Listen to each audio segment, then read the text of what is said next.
Today, we're going to talk about the metaverse.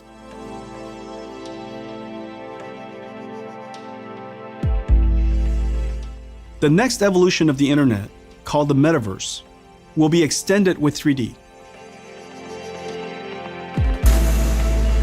And we call this the metaverse. The metaverse. The metaverse. The metaverse.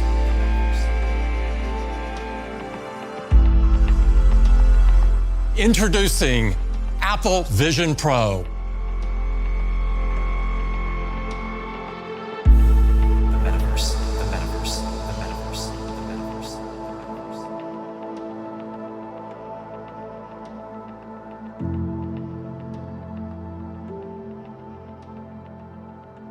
Welcome to the 46th episode of Spatial Realities. My name is Thomas Riedel and I'm a tech journalist based in Cologne, Germany. I'm the host and producer of the Spatial Realities show. In this podcast, you learn all about XR, metaverse, immersive media, and spatial computing, especially for B2B, and what it means for your business.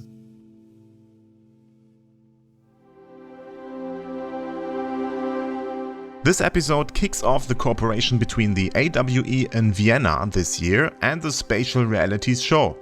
Until the 24th and 25th of October, you will get exclusive interviews and talks with XR professionals and speakers you can listen to and meet at Europe's most important XR event this year. AWE Vienna brings together the entire European XR industry with over 2,000 attendees, 100 plus exhibitors, 250 speakers and over 5,000 square meters of expo. The AWE in Vienna will be the place where your XR business thrives.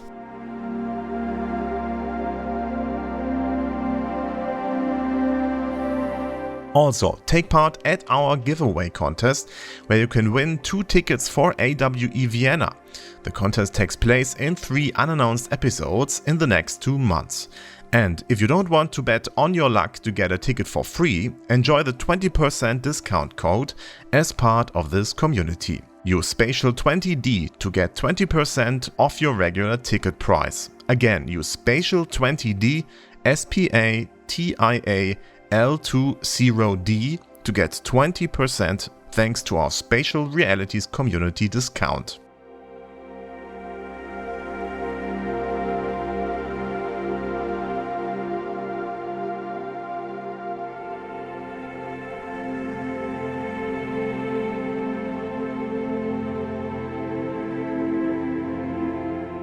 And to learn more about the XR industry of the last 10 years, my today's guest has a lot to tell.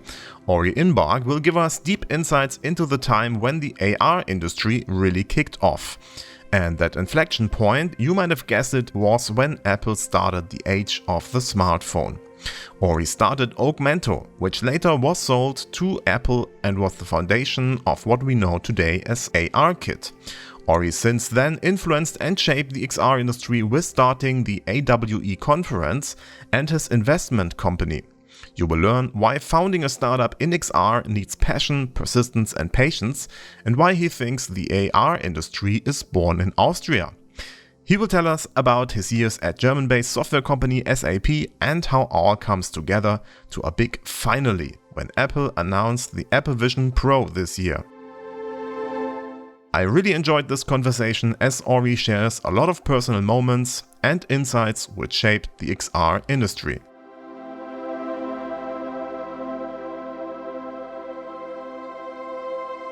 And before I let you listen to the interview, I want to address all the XR companies and professionals out there. If you want to be part of the Spatial Realities community, getting interviewed by me for this podcast or in one of our meetups, share your product news, find new colleagues, or just share your experience with the community, join us on our Discord server or contact me. Find a link to Discord and to all the other resources of this podcast in the show notes.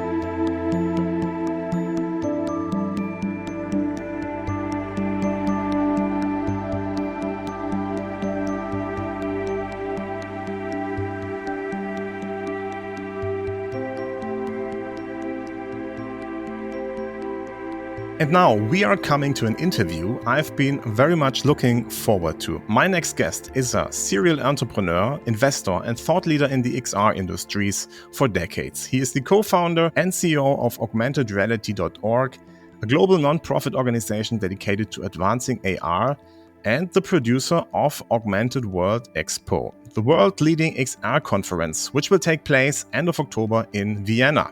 He's also an investor and former pilot, and I cannot wait how he can help us understand what is actually going on right now. Welcome to Spatial Realities, Ori Inbar. Hi, Thomas. Great to be here. It's very nice to have you on the podcast. And to kick things off, last time I checked your LinkedIn profile, I discovered this sentence on your profile banner: enter the next dimension with spatial computing. When exactly did you replace metaverse with spatial computing? Oh, interesting question to start with. Spatial computing has always been our preferred term for this new wave of computing. You had mainframe computing, personal computing, mobile computing. The next wave is spatial computing. And, in 2018, I gave a keynote at the opening of AWE where I was really kind of trying to explain the difference between this new wave and all the past waves of computing. And the number one difference is that we're literally adding another dimension to computing. Up until now, it's been just two-dimensional. We always look at information, whether it's 2D or 3D, on a two-dimensional screen. And spatial computing adds another dimension, which is, it's not just about 3D, it's about having the information, the graphics, behave like real objects in the real world.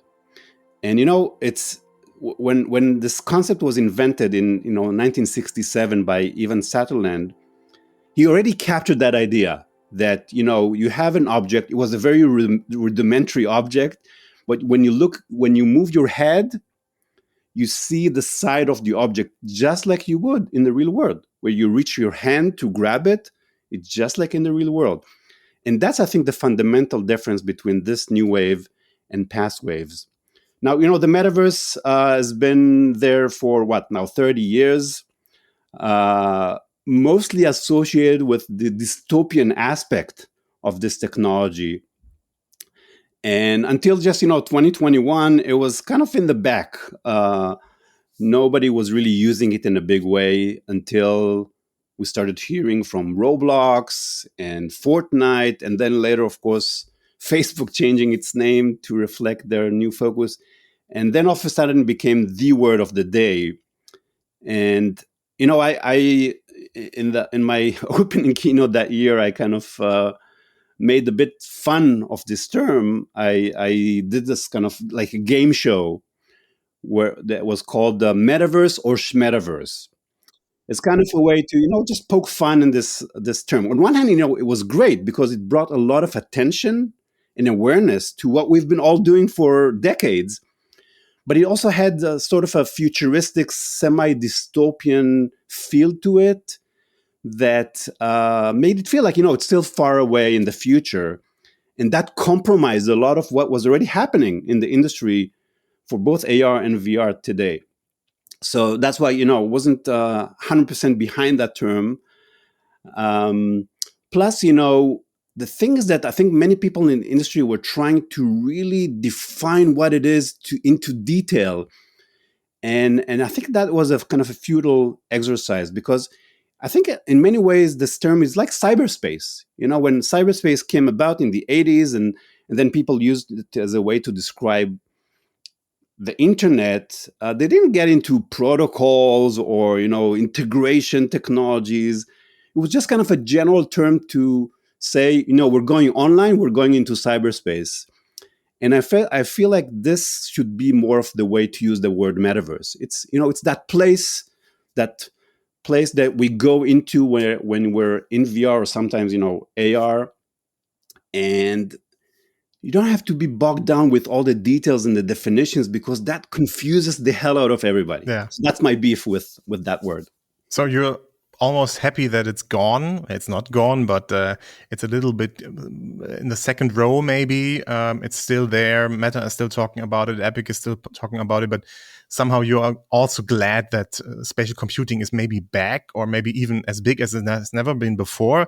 Maybe it goes full cycle when the listeners know that you actually have been maybe a part of the Apple journey when you sold Augmented to Apple. So you have been very close to the company, which actually now released a new headset and is bringing back spatial computing. So maybe full circle here.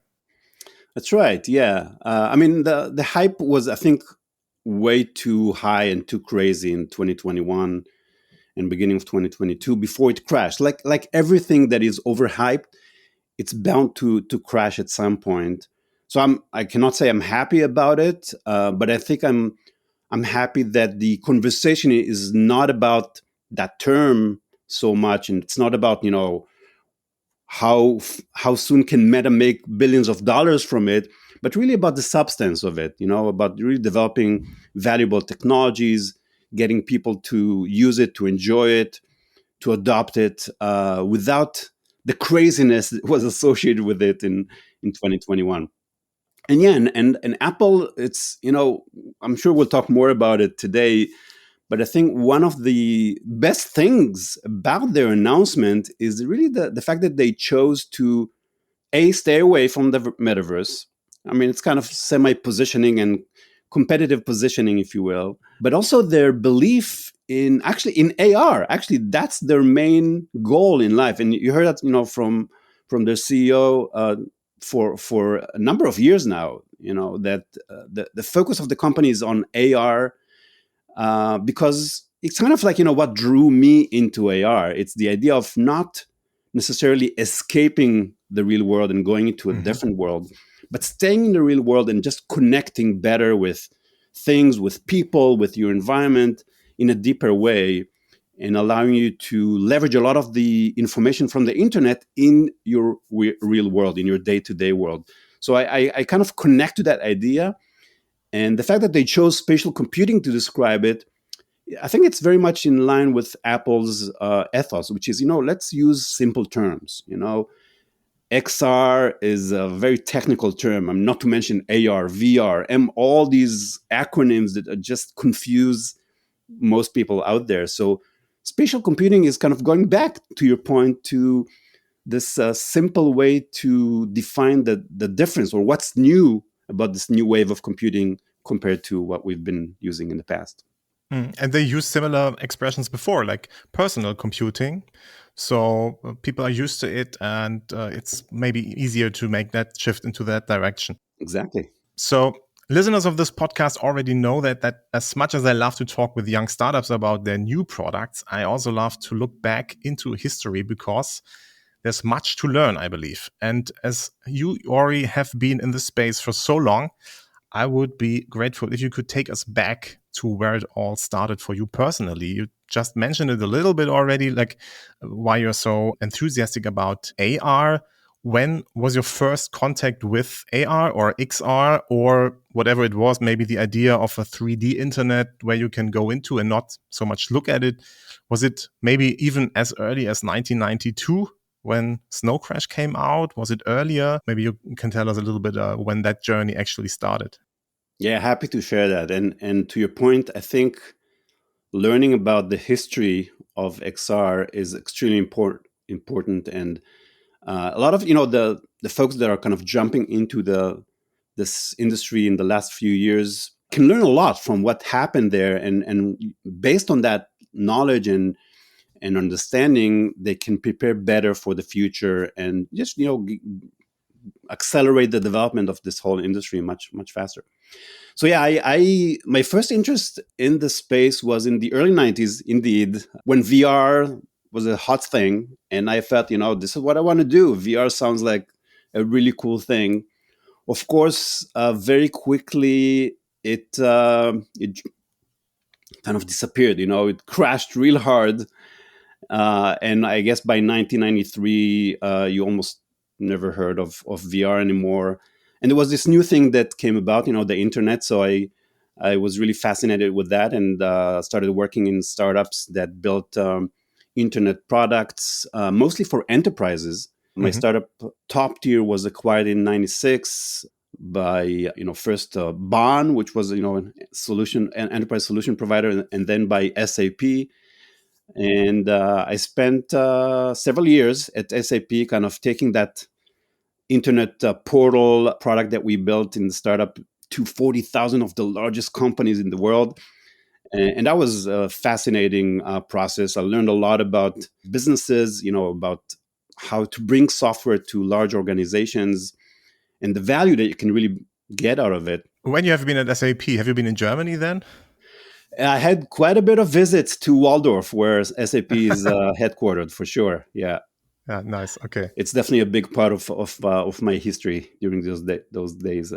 So, in 2007, I decided that was a great experience, but it's time to leave and go back to my roots, in startups, and we're looking for, new things. And, so I, as I say, came home to spend time with my kids, and I realized they're always in front of a screen, watching TV, playing video games.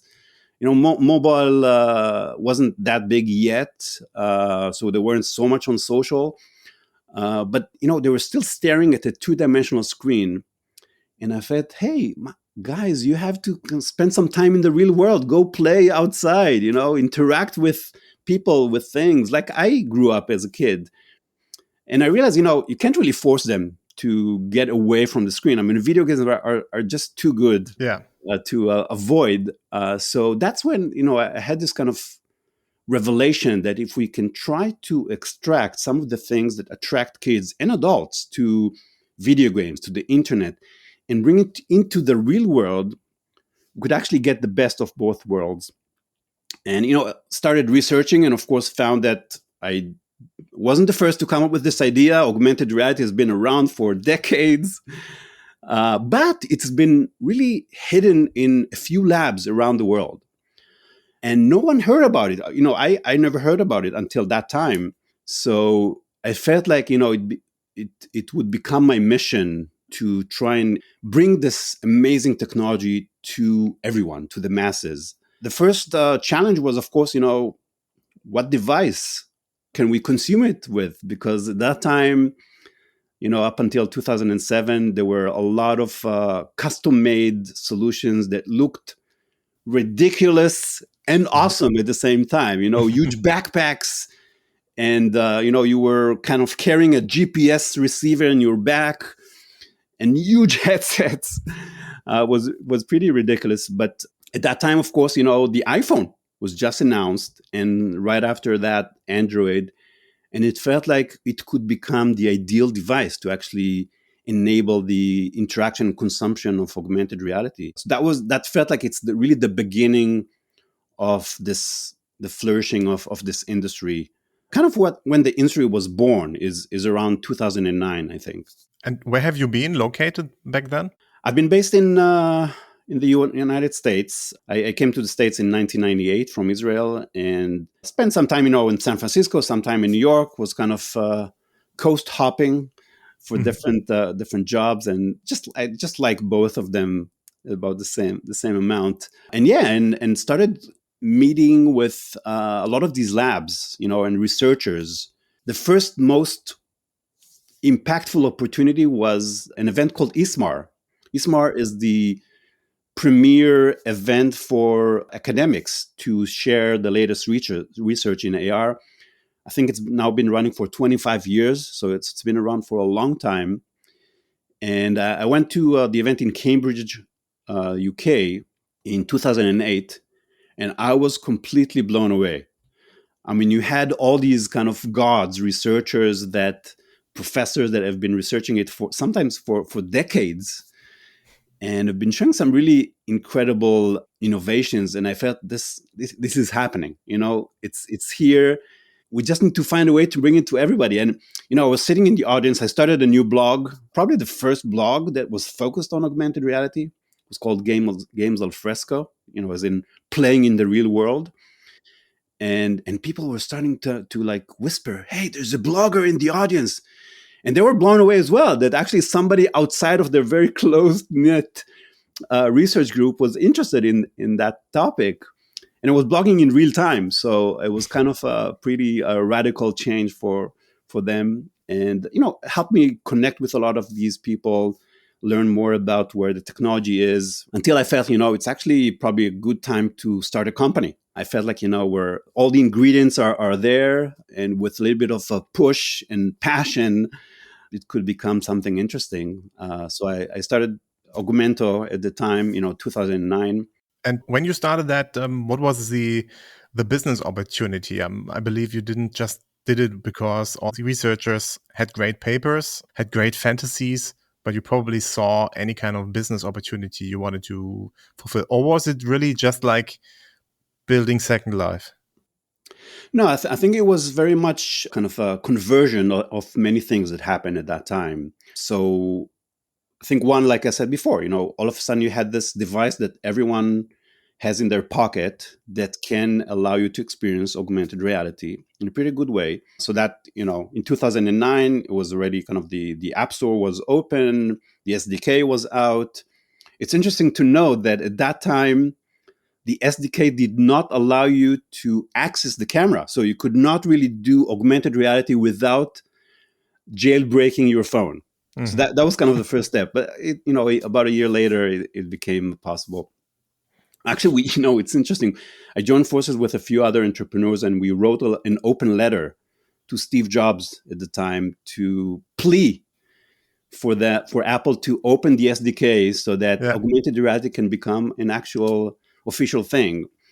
And they complied pretty quickly, actually. I don't know if it was our letter or not. You never Did know. Steve Jobs But reply or? no, there was no reply. Just, I mean, they never Okay. reply to these kind of things, but the SDK became open. So that was one thing. The other thing is that from the research community, we saw some initial capabilities that were actually working on mobile phones. Because before that, you know, you need a very powerful computer, and there were a few researchers, just brilliant folks, that were able to make it work on an iPhone, a jailbreak iPhone, but still an iPhone. And that kind of gave us confidence that we can do more. And, you know, my thought at the time was that some of the older generations are probably a lost cause for augmented reality. You know, they're so entrenched into personal computing, into, you know, 2D computing, that it's going to be really hard to convert them. So I said, let's focus on the young kids, on the young folks. And we believed in the power of augmented reality to teach and help people learn, you know. So again, take some of the things that attract kids to video games and bring it into the real world.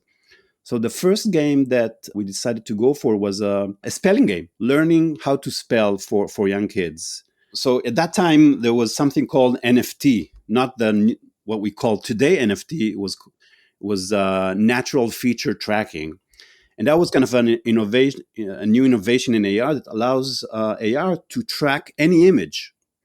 Because before that, you needed markers that looked really ugly, wasn't really consumer friendly. But now all of a sudden you could use any image. So we said, you know, we'll create a mat, like a very beautiful mat that you put on the table. You point your phone to it, and it recognizes that. And then all of a sudden you have this little cute panda that pops up and kind of guides you through the game and shows you a word and with a missing letter, and you would have to use actual physical cards of all the letters and put the right letter in the correct space. The AR system would be able to recognize that letter and tell you, you know, if you got it right or not. So it kind of involved the idea of you know, digital characters that are fun and interactive, but also physical cards that were always really important for learning. I mean, I think every educator would tell you that learning physically, where you interact with physical things, has much better retention and better learning than with digital information. So that was kind of the idea. And the missing part was really just getting an AR SDK that would work on the iPhone. So we're talking about iPhone 3. Yeah. You can imagine today running anything on that phone. It's just a lost cause. It's so slow. But we found this company in Vienna. So we're now actually coming back to Vienna. Wow. Where it all started. In 2009, met with a company called Imagination. They were connected with Graz University, which is also a very kind of one of the early centers for AR development for maybe a decade before that. They were working on converting some previous SDKs to the iPhone. So we worked with them on that. And we were getting really close to releasing this game until something happened. Yeah. Another major milestone in the industry, and that is Qualcomm acquired that company, Imagination. And that, of course, became Vuforia, which was and still is one of the most popular AR platforms in the market. So, we're happy that it's being adopted on such a big way, and all of a sudden, millions of developers will have access to it. But of course, we had to close the plans with this game and shift it to other things. So that was kind of the beginning. That some of the trends and the conversion of things that led us to start this company.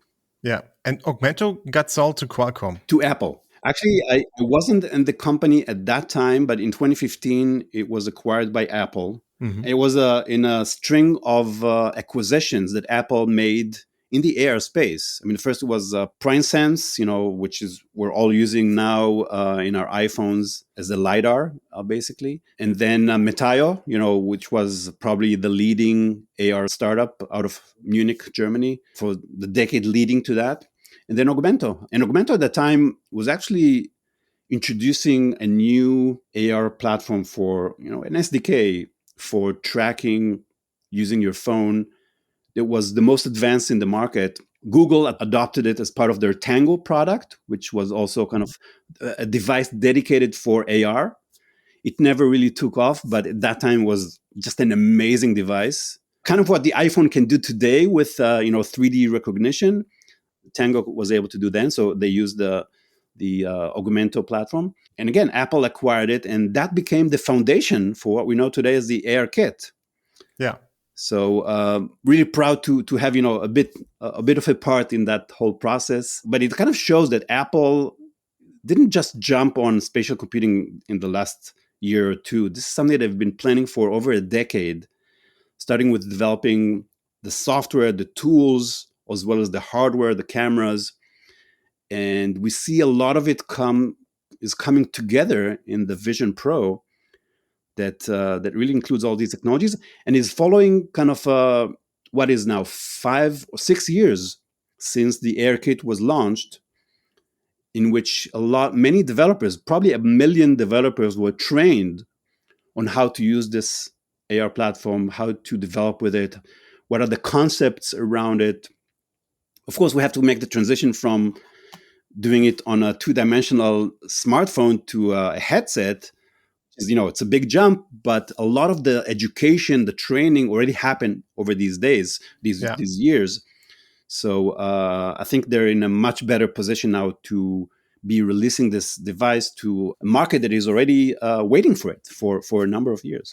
Absolutely. And I think they give their best to make that transition easy. Everything looks almost 2D, although it is in 3D, which is funny. But if you as you just mentioned, think about how to bring people into this new space, it makes totally sense, in my opinion, that it actually looks like a window on a MacBook or on an iPad, because people know how it looks, right? It's their strategy, some kind of, how did they call it on the iPhone in the first place? Skeuomorphism.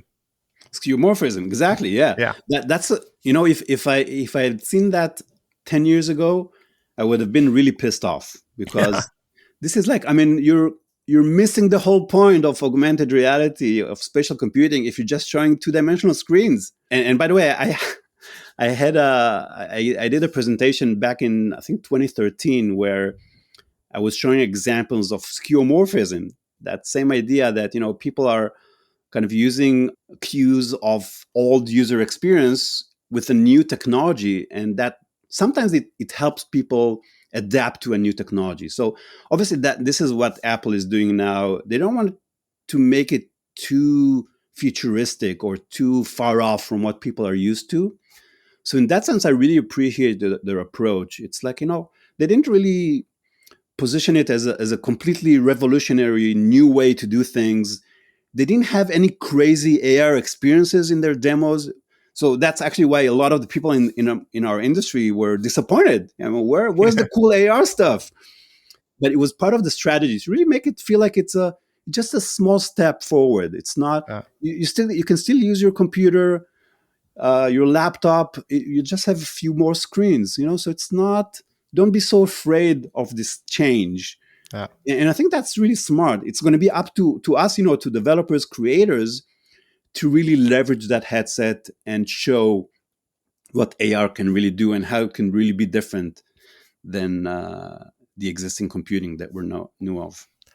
Absolutely. They didn't do something like push you into a crazy ride in the metaverse, but really just copied what you could already see. Very clever, I think. Going back to your history a little bit, I'm always also interested in conferences. And a year later, after you started Augmento, the AWE started. So how did that happen? Who joined you there? What was the idea and how was the first edition? Yeah, I mean, so the thing is that, back then, if you think about 2009, there were probably a couple of dozen companies working in the space. I'm not talking about the academia, but just companies that were trying to make business with it. Mm-hmm. And they were spread all over the world. It was pretty lonely in AR back then. And I was living in New York, and sometimes you're like, you're working with your team, and it's like nobody understands us. Nobody really knows what we're working on. You talk to people about augmented reality, they look at you like you're from outer space. So it felt like, we need to join forces with all the different entrepreneurs and all the leaders in the space, bring them into one room and try to really make sense and also, build some energy from this joint or unified belief that we all had in this technology. And that's exactly what happened. In 2010, we brought in, a few entrepreneurs, many researchers. There were 300 people in the room, just a fraction of where it is today. People were talking about a lot of ideas and concepts. There weren't a lot of products out there. The expo hall consisted of maybe 12 companies in a space that is the size of the Qualcomm booth from last year, basically. That was the whole expo hall.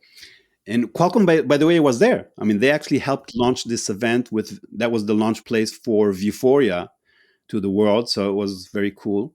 Yeah, but if you look at the names that were there, individuals, but also companies that were there, you had, probably 30 or 40 Fortune 100 companies that were there because, they were looking for ways to innovate in the business.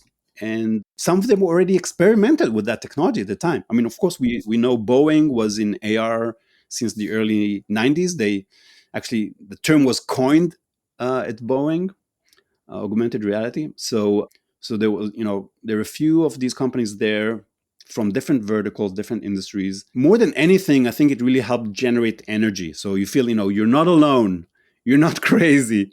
There's more people working on this. And we collaborated in kind of making, just a bigger noise, a bigger voice about AR in the market. And that helped. And, from there, kind of year over year, it grew along with the industry. We always felt like, AWE is on one hand reflecting the state of the industry, but also we're always hoping that we have a bit of a dent in it. Again, just bringing people together, good things happen.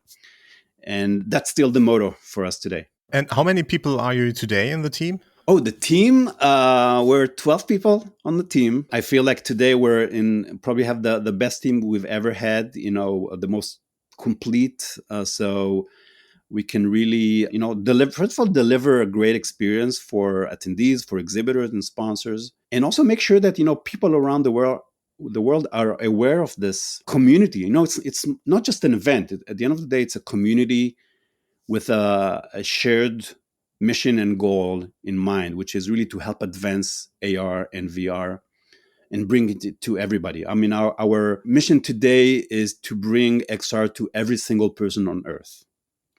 By the way, in the beginning, we set up a sort of a moonshot of achieving 1 billion users by 2020. So, back from, if you think of from 2010 or 2012. And it sounded crazy. But actually, if you look back at what happened in 2019, 2020, of course, it was a pandemic that changed things.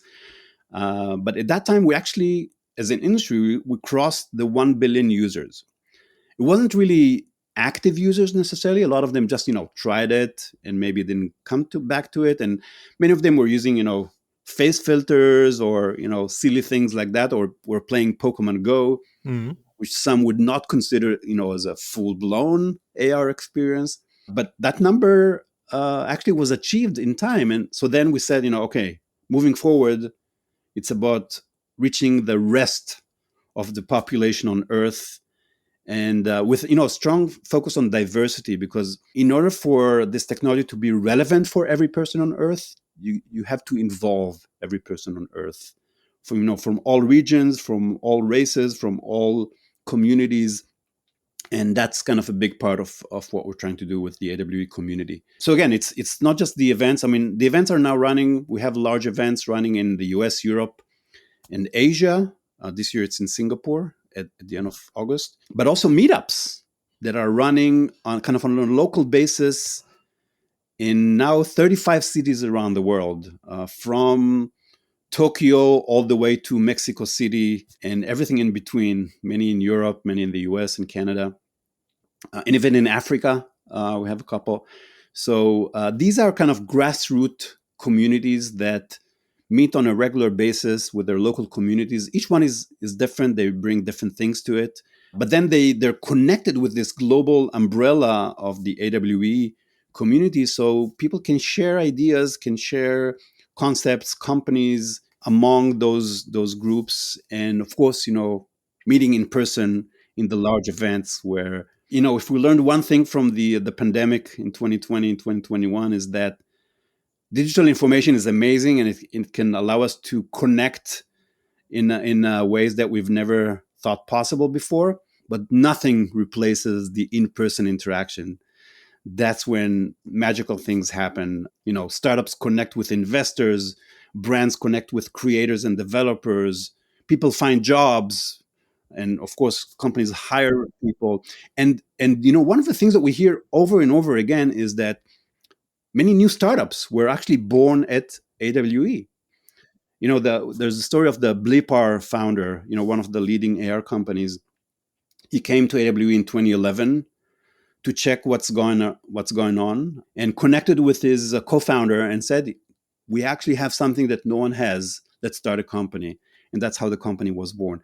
And there's literally hundreds of stories like that from people that came to the event, saw what's out there, either met their co-founder or their investor, came up with an inspiration to start a new company. And that's really what we're so happy about. Yeah, and it's really great when you have about 13 years of history, all those people coming together, all those companies being found.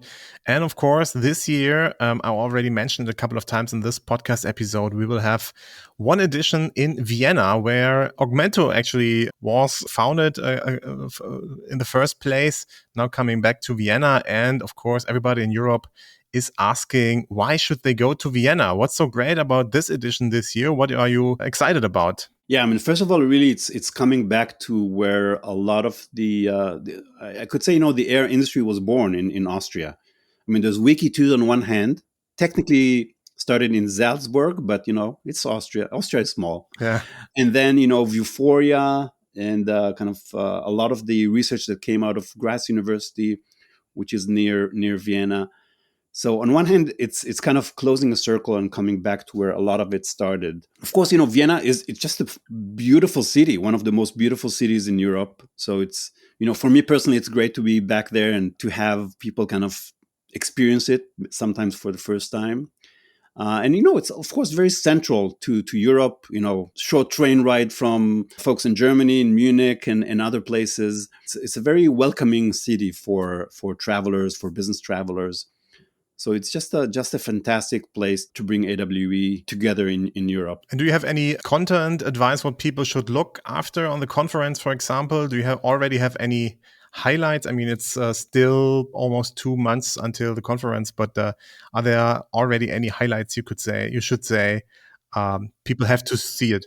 First, there's a really strong XR community in Vienna. XR Vienna, it's a fantastic community that is so excited that we're bringing the event to the city that they're really kind of opening arms, and everyone that wants to kind of understand what's going on there should connect with that organization. We're yet to publish the agenda at the end of August. So, right as people come back from vacation, they'll be able to kind of check out the agenda. But we've published almost 100 speakers already.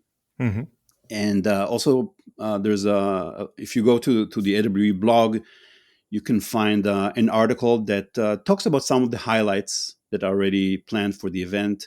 As always, we try to cater to all the different parts of the ecosystem, from developers, creators, enterprises, hardware and software, and different verticals, from retail to marketing to e-commerce and training, and we also will have some focus on Web3 this year, which is becoming more and more overlapping with XR and the metaverse, of course.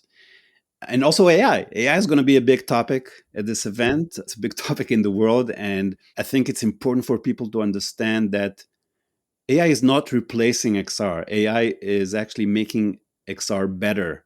It's in some ways, XR is the interface for AI. And that was already demonstrated in a big way at the previous AWE in Santa Clara, California. And I think we'll see more of that at the event in Vienna. But I think the bottom line is that whatever your interest is in XR, you'll find something interesting, whether it's in the talks on the agenda, the thought leaders that will be speaking or interacting with, or on the expo floor, where we expect, over 100 exhibitors, maybe 150 exhibitors from across the entire ecosystem from around the world. Another, really important highlight for me is the startup pitch competition. Mm-hmm. So that's something, we started the very first event in 2010 is to bring startups, to have them pitch in front of investor judges, and then pick, kind of the startup to watch, the most impressive startup that would be then recognized with the AWE Award. The AWE Award is kind of our trophy that we've been given out since 2010. The big AWE Awards ceremony is in the US. Usually that's kind of the annual award ceremony where we award, about 20 companies. In Europe, we do it, mostly for kind of the best in show. So, the most impressive companies and startups at the event. So the winner of the startup pitch competition will get that. But I think more than anything else, that's an opportunity for startups to just showcase their achievements and be heard and have a stage. And for the audience, for many startups in the audience, it's kind of to see what others are doing, Mm-hmm. learning from that, learning from the mistakes, learning from their successes, so they can come back and pitch in a future event. This really sounds like these are 2 days full of content and everybody doing something with AR, VR, XR, metaverse, spatial computing, whatever you name it, should actually go to Vienna and check this event out. So there's actually no excuse not to go to Vienna this year. It's so close, it's so central. I want to see you all in Vienna. And please, if you recognize me or Ori, talk to us, because this will be great to connect to everybody. Absolutely. Actually, I want to add that for your listeners, if they're looking for a discount, if that would help get into the event, then we're sharing a 20% discount with your community. We'll have it in the information, so people can just click on it and get that discount. Absolutely. All right. That's it for AWE. Another thing which was pretty important for you, I guess, was the founding of augmentedreality.org. Please explain, what is it? When did you start it and why? Yeah, so augmentedreality.org is a nonprofit with a mission to advance augmented reality and virtual reality.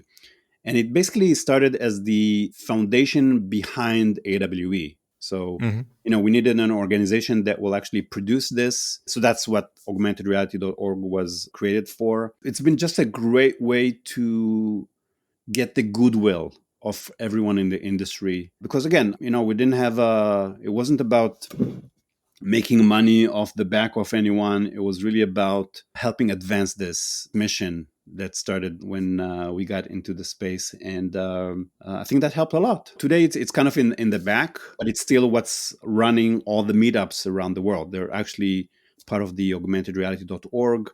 So it's still true to this idea of a grassroots movement. They're all volunteers that are running these events around the world and really delivering on that mission of helping advance this industry. Yeah, awesome. So another perspective of you and your work is that you are the founder of Super Ventures, which is investing in XR. And when did you start that and pull out some of your success stories, your track record, let's say? What are some success stories you would say really turned out to be great investments? Absolutely. Since I started my journey in XR, I've been approached by many startups, about just providing advice, give us a sense of what's happening in the market, where should we go, strategic advice. Many kind of put me on their advisory board or on their board. And that was fascinating just to be able to help many companies in a closer kind of one-to-one way, because we believe that with AWE and the community will help everyone, but here it was kind of more focused on specific companies. And then also at some point we started to see a lot of investors that reach out to me for advice. What are the good companies out there? Where is this going? How big is this market going to be? And I felt like, in 2015, it started to reach kind of a boiling point where there was just so much interest that it felt like it might be the time to actually put our money where our mouth is and start a venture fund. So I joined forces with three of the best people in the industry that I could find, Thomas Emmerich, Matt Meisnix, and Mark Billinghurst. And we started Super Ventures. I think at the time it was the first fund dedicated to investing in early stage AR companies. Mm-hmm. We raised a small fund initially. We're not people that come from the VC space or from the finance perspective. So it was really about really helping move this industry forward, just like the mission of AWE. We started investing. We invested over 3-4 years in 15 companies. And it was kind of investments, almost like an activist investor, in a sense that when we saw a category that is really important to bring to increase the awareness about this company or about certain technology, to demonstrate a new piece of this whole puzzle, we invested in these companies. And, some of them were extremely successful, like 6D, 6 Degrees that Matt Meisnix led and sold to Niantic a few years later. And it really kind of demonstrated the kind of a whole set of possibilities that, the larger companies just never got to that point because, they needed to create something much wider and they couldn't run as fast on something very specific. But, others, were kind of struggling at that time. I mean, obviously, when you're building a company that works on translating foreign languages into your own language in AR. So, think about pointing your phone to a menu or to a street sign in China and seeing it in English. That was kind of one of the first use cases. But then you have companies like Google that decided to focus on that and offer a free product for that purpose. So it was kind of harder for some of these companies to succeed. But I want to say that, maybe the biggest contributions that Super Ventures had is just in evangelizing this whole industry, supporting startups as a whole, and also helping other investors figure out what this industry is about. So a big part of our time was really spent on working with other investors, almost like creating this coalition of investors that share information about the deals, about the direction, and that was a very fruitful partnership with many of those. And you're still active, right? We're still active, although right now our fund is fully deployed, so we're not currently making investments in new companies. Of course, we're still advising every week I get free requests for me to join the advisory board or in some other capacity, and that's always fun. I mean, a big part of my time is still helping startups. I try to meet with every startup in the market, at least for a little bit, and give some advice. With some of them, of course, where I spend more time, then there's some engagement with that company, which is a bit deeper. Yeah. It's always kind of been a fun part of my job, of my day to day. So right before the pandemic hit, I was leading an accelerator for XR in New York City. It was called the R Lab, which was funded by the city with NYU as kind of the operator. New York University. And that was, again, a fascinating experience to really bring together startups and help them get funding and advance in the market. And then March 2020, all of a sudden, it had to be closed. So we transitioned online. So I started actually doing classes online for startups. That was an amazing experience because all of a sudden you could have startups from all over the world join and get the benefit of this without the need for relocation or all these kind of long-term commitments. And that was also a very rewarding experience, which is still happening today. And what should young entrepreneurs keep in mind when they start a new XR startup in some way? I mean, a lot has changed in the last years. What do you think should they focus on? What should they bring to the table that you would be interested, or anybody else would be interested in it?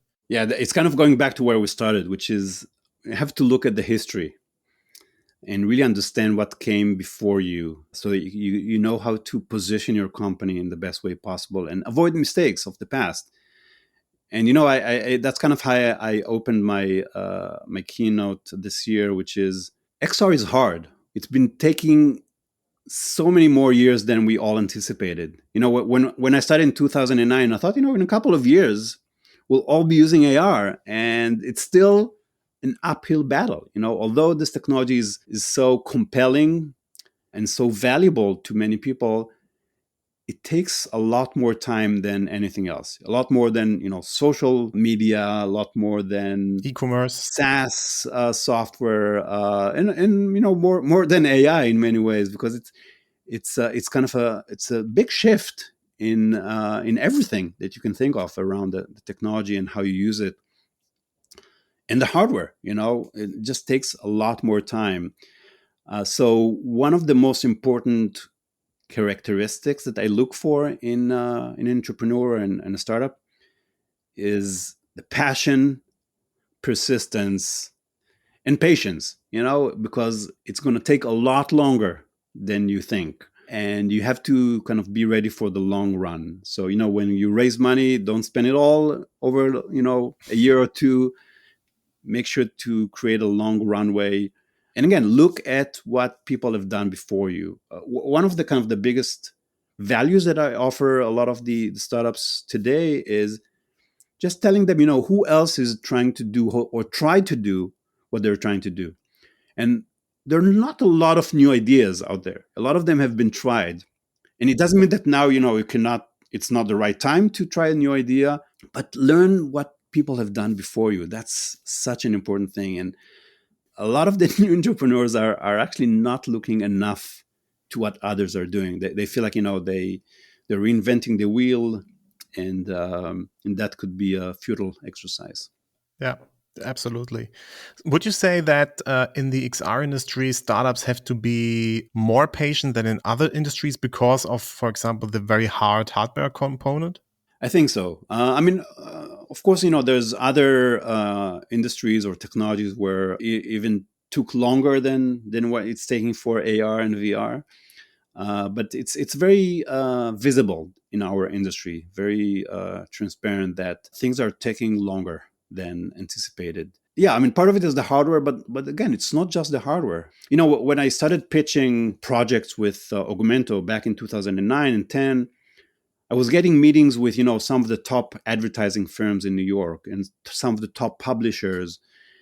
And the first reaction is you see a jaw dropping.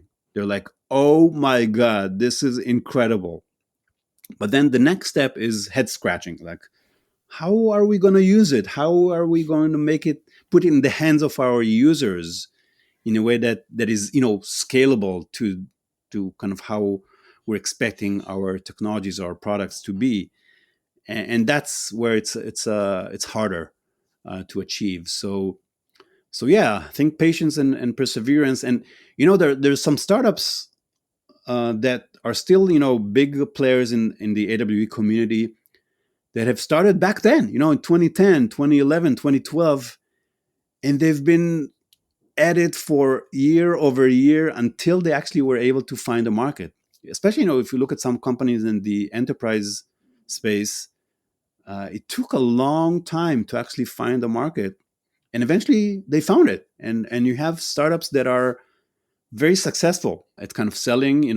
Some of them got acquired by larger companies, but they're delivering solutions that companies need and are using today, and it's improving their businesses. So, some people sometimes feel like AR is still the future, that no one is really using it today, but that's not the case. You have millions of workers, of employees that are using it every day to improve their business. Mhm. So the use cases are there. It's just a matter of really continuing to scale it and reaching out new people, new companies. Yeah. So we have let's say, the time when we have been able to push augmented reality into B2B, like Google started it with the Google Glass, and today we have Unreal, which just got rebranded into X-Real. Elon Musk might not like this, because everything with X, he thinks it's but okay. But what we are waiting for is the big push into mainstream. So I have the feeling that, okay, although we have done this push into B2B, and we do have actually some great cases for that, and it's getting used more and more in the industry, we're still waiting for that big push into the mainstream. I have the feeling that the problem is that we cannot bend the law of physics. Yeah? They will always stay like that, limited in some way, and that it might be that we will never have it in the mainstream. What do you think about the development of the last couple of years, and do you see a future actually there, or is it just smiling for, okay, we have some business in B2B, but that's it? So I think first it's important to understand that the XR industry today is a $30 billion industry this year. So this is not a future prediction or forecast. It's actually already a pretty significant business, delivering revenue for many, startups and larger corporations, hardware, software, both consumers and enterprises. And an interesting fact is it's been growing pretty steadily over the last 10 years at 30% year over year, which makes it the fastest growing tech sector, except for AI, which, of course, is going through the stratosphere these days. But it shows that, it's not about, an overnight success. This is something that is valuable, and it's growing steadily and will continue to grow that way, or maybe even faster. And if you look at like the mass market, when it comes to a headset, yes, there's no headset right now that is geared for the mass market, and that's because this technology is hard. That the culture of adopting such a thing is extremely hard, and it's going to take time. Of course, we'll get back to Apple in a second, but even the Apple Vision Pro is not going to be a mass market device in the near term. But there's a lot happening. First of all, on the enterprise side, there's companies like Vuzix and Realware and others that are actually finding good business within the enterprise. These are devices that what some people would call assisted reality. So, it's not covering your full field of view. It's just giving you sort of heads up information about the task at hand. But it's already delivering significant value to those employees, those workers, and revenue for these companies. I mean, Vuzix is one of these companies that have been in this industry for 20 years and now are growing and really closing revenue. So that's on the enterprise side. On the consumer side, we still have those smartphones, which are still the ideal device to deliver augmented reality. And again, you can argue that some of these experiences are kind of silly for entertainment purposes, like face filters. But I find face filters as an amazing way to penetrate into the mindset of, on one hand, of creators, but also of consumers. Just everyone out there. The selfie generation is just an ideal thing to kind of show you how you can augment your face or your environment with AR. And that is, of course, Snapchat has been one of the pioneers and leaders in this space. They have hundreds of thousands of creators that are developing AR today, and that's kind of building this army of people that will drive the industry forward when we move into headsets and into really spatial computing. And again, then the users, consumers, advertisers are learning about how this can help with the engagement with their audiences, and that's also driving revenue. A big part of Snap's revenue is coming from AR advertising and engagement. So that's kind of a major way to penetrate the mainstream. And then, of course, there's shopping, which I think for many of the retailers in the market, it has demonstrated that AR is a much better way to ensure to kind of convert consumers into buyers, because you can see how the product is going to look on your face, on your body, or in your room, and the likelihood of return goes down significantly, and that's a huge win for retailers. So anyone from Amazon to Walmart to Shopify to House have adopted AR in a very big way, and through that also kind of educated the market about the uses of that thing. And people don't even think about it as AR. They just think, see it in my room or see it in my world, and that's doing the job of really advancing it and growing this industry. There's another aspect which is kind of fascinating to me that it's not widely spread, and that is the Google Maps Live View feature. And I'm just flabbergasted that people are not aware of this incredible capability. Mm-hmm. So anywhere in the world, you pull up your phone with Google Maps, whether it's Android or iPhone, you look around, it will recognize where you are and show you AR instructions of where to go to your destination, with arrows and banners and things like that. That's kind of the ultimate dream of AR. Mm-hmm. And Google were actually able to make it work everywhere. I tried it over 4 continents in remote places, and it works amazingly well. So I think more people need to try it and benefit from it, because sometimes you come out of the subway or out of a building and you have no idea where's north, and especially in cities you have this canyon effect where the blue dot kind of runs around. With AR, you can actually position yourself very accurately and give you instructions which are much more intuitive. So I think that's one area where I would love to see more people try to use it, because the tech is there and it's pretty mature. So anyway, a lot of other examples out there of people kind of starting to use it and learning more about it, and it's also driving revenue for many companies. And now with Apple announcing, not releasing yet, the new headset, I think more than anything else, it signals to the industry that this is real. This is not a fad. Yeah. This is something that the largest tech company, and in many ways the most responsible tech company. I mean, Apple doesn't release products just for fun or just to try things. When they do it, they put everything behind it. And that's what you see with the Vision Pro. It's, as they say, probably the most complicated tech they've ever released. And that's why it's also pretty expensive. Yeah. But it shows to everyone in the market that this is a serious thing, and you already see the impact of that before the product is in the market. You see investors jumping on opportunities more than just a couple of months before. You see the market is looking at it in a different way. All the concerns around Meta wasting all their money on the metaverse is pretty much gone from the discussion. So I think it injected with a lot of positive energy into the market and will help the whole thing kind of grow. Yeah.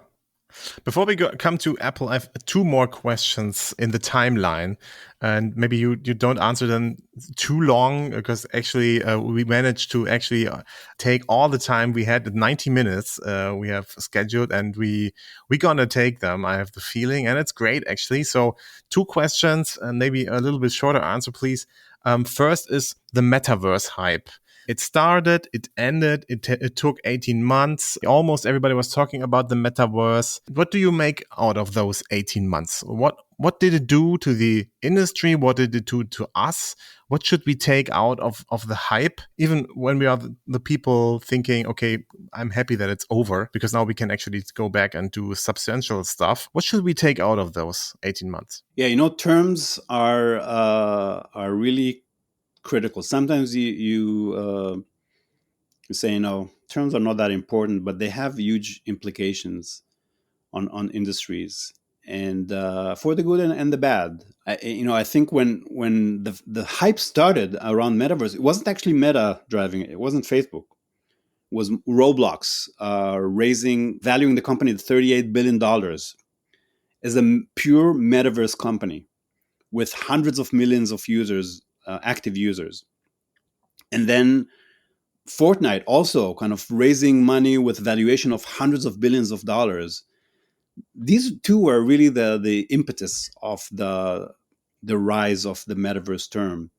And I mean, they decided to use it because, in many ways, they were exactly kind of delivering on that original vision that, Neil Stephenson wrote about in Snow Crash.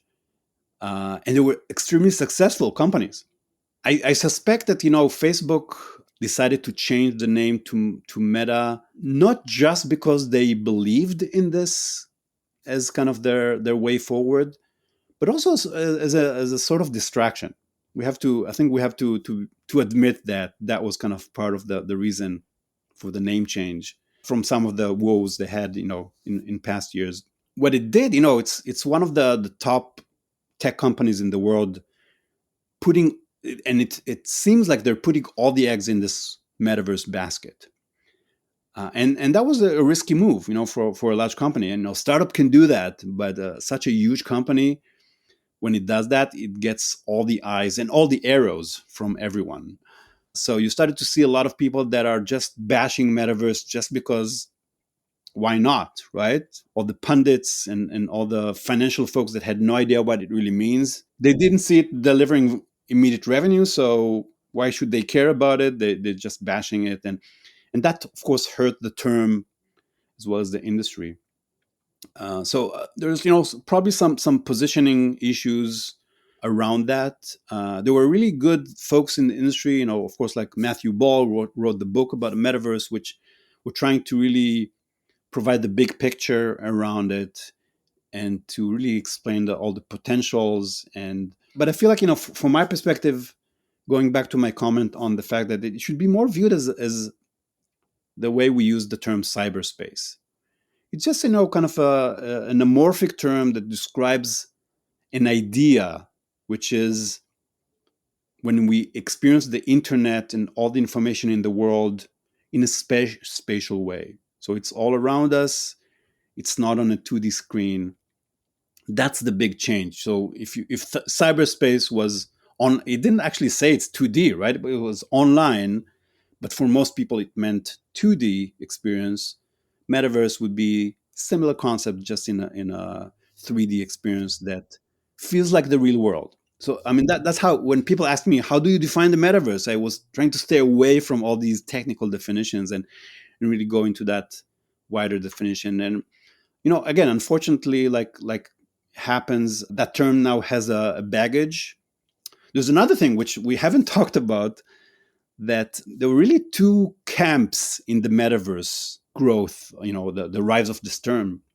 One was, of course, the XR industry, which felt, we're building the metaverse, and that's what we're always been about. The real metaverse. Then you had also the Web3 folks Yeah.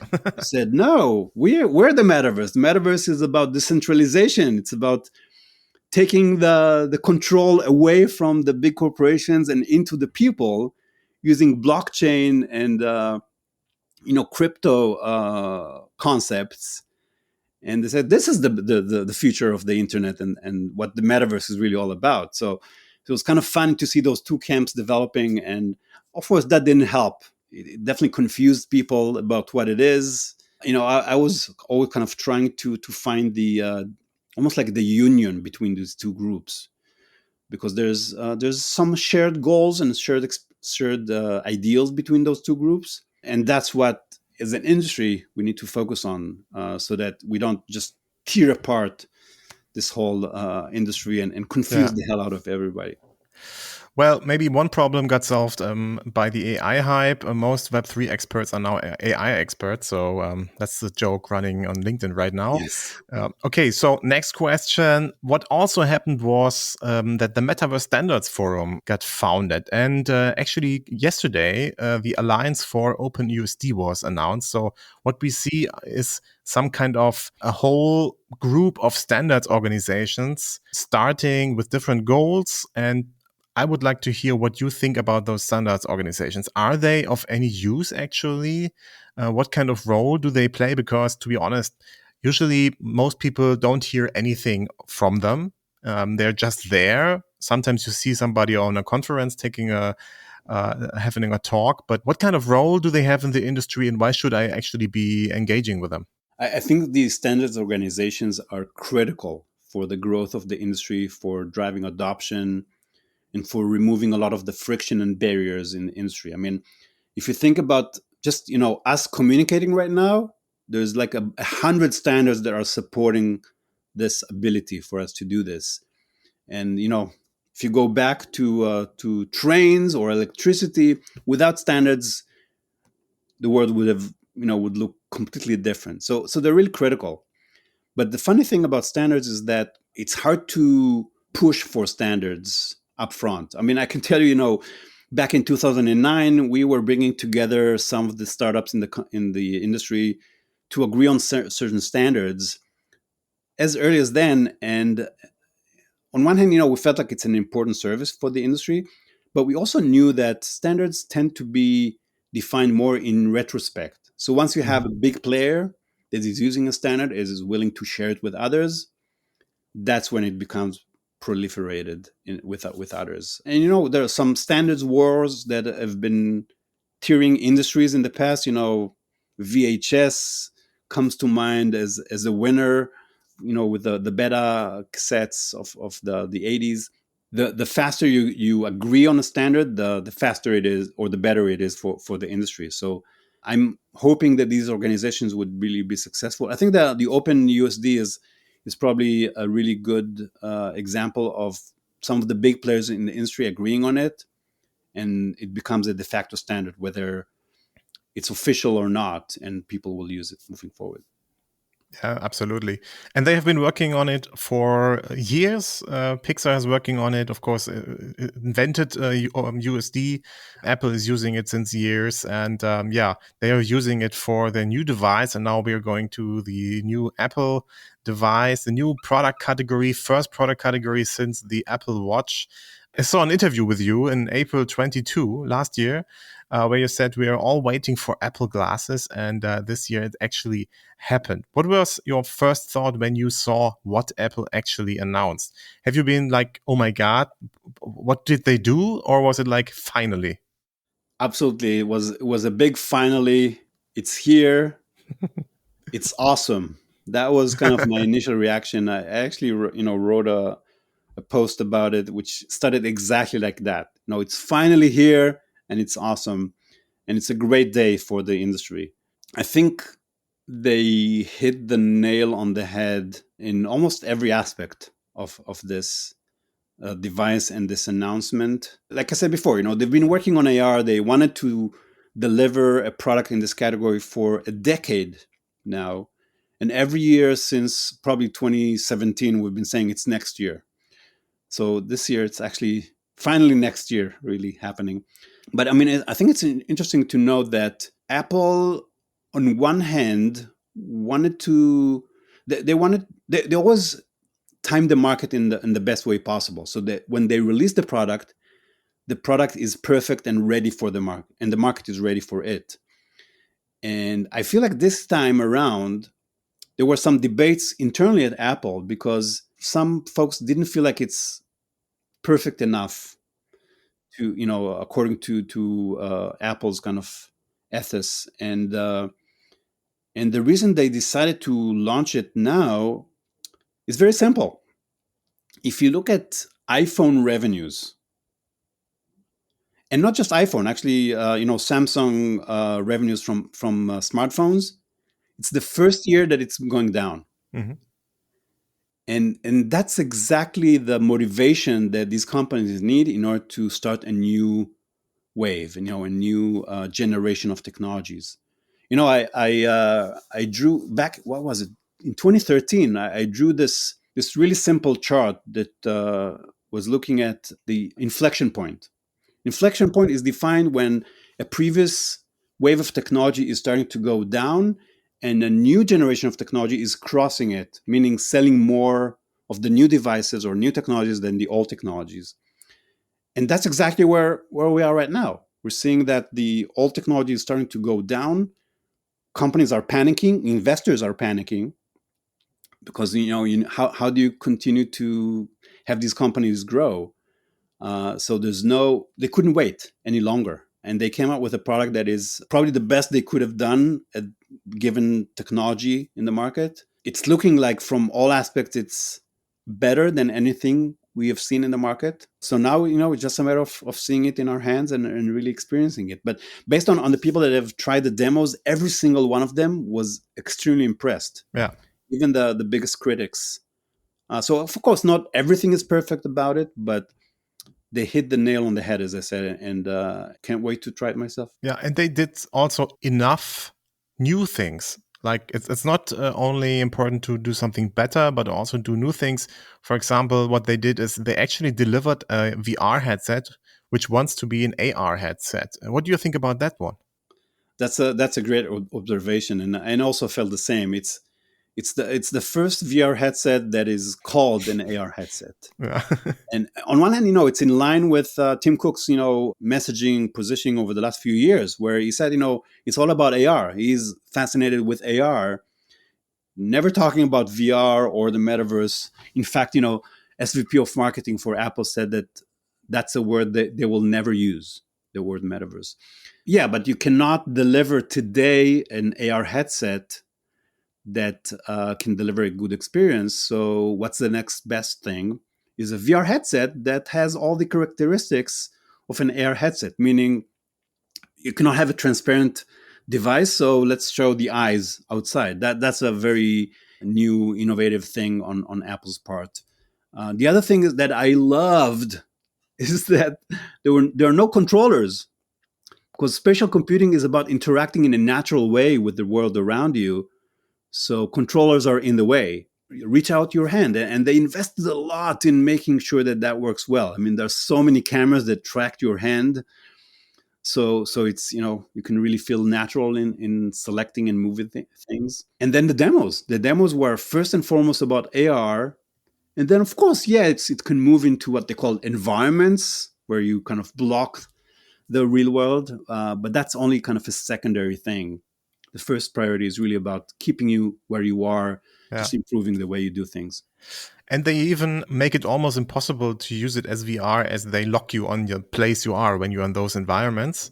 Like you cannot walk around. They will actually make it transparent again because you dare to walk around. So they really seem to focus on the AR experience. One very important thing I heard in the April 22 interview was that you said it would be very important to change how privacy works when we will have something like metaverse or in a 3D internet spatial computing era. Why is that? Yeah, I mean, I think the biggest lesson on privacy came, of course, with the Google Glass, where probably one of the reasons it did not succeed is that people raised concerns around privacy. That walking around with a camera on your face and everything can be recorded. That was, of course, kind of a ridiculous thing, because in any case, we're walking around with smartphones and recording everything, right? So it's not a huge change. Because of that new form factor that's on our face, it changes something. It's much harder for people to accept it culturally. Plus, this idea that, when you think about spatial computing, when everything you do can be tracked by cameras that see what you see, that understand your hand movements, your head movements, they know exactly where you are, they can see your room, the whole issue of privacy becomes a million times more complex than with smartphone, which is already a big issue, right? So I think it's definitely a much bigger issue than we've seen before. And on one hand, I think to a certain degree, people need to accept the fact that, if they want to have a natural interaction, that their privacy is a bit more exposed. But I think it's on the responsibility of these companies that are developing these products to ingrain privacy in the heart of the product. And Apple has been known for trying that hard, right? I mean, the fact that your information is only on the device, it's not shared online, that they're promising you not to track certain things, or you can set it up that way. So I think it's going to be important for every company in this space to really follow that idea that the privacy is part of the product, and you cannot be the product like you have, like we've been with social media. That has to change dramatically, and they'll have to think about ways to generate value for the companies, for their shareholders, in a different way than by kind of tracking your every movement. And I think one of the answers is probably in anonymizing information, because we can learn a lot from what people do in the real world. But if you aggregate information across many people, you can almost understand how the world works, which is, for me, it's like a fascinating idea. This idea that we could create the spatial Wikipedia just by tracking how everybody operate the world, but in an anonymous way. So you don't know specifically what a person is doing, but just humanity as a whole. I think that could be a huge next step for humanity. Do you think the industry can manage that by themselves, or do we need the help of the regulators? It's a big question now around AI, right? That the companies think they can regulate themselves, mostly because they don't believe the government understands anything about it. But the reality is probably somewhere in the middle. Yes, these companies need to be much more responsible. They need to take steps towards privacy and towards regulating themselves. But it's going to require an outside organization, and mostly governments, to ensure that and to police that they're actually doing it. Because once it's free roam, people will take advantage of that, and it's becoming more and more serious and critical for humanity. So we need everybody to look into it. Yeah. Where people should free roam is absolutely AWE in October in Vienna. And I think everybody should join us for that conference, because all that what you heard right now and much more will be, of course, topic of that conference. Ori, thank you very much for that really great interview, for the great insights, and can't wait to see you in Vienna. Can't wait to see you too, Thomas. And thanks very much for the in-depth interview. It's been fascinating. Thank you very much. Bye. Bye-bye.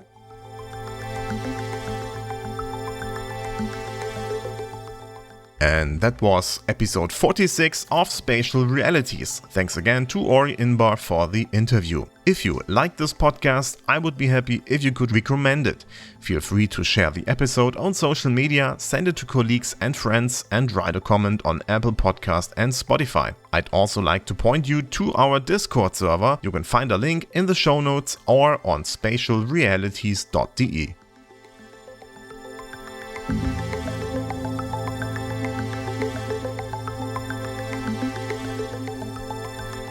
My name is Thomas Riedel, and thank you for listening, and I can't wait to have you with us next time.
Dieser Podcast ist eine Droidboy-Produktion.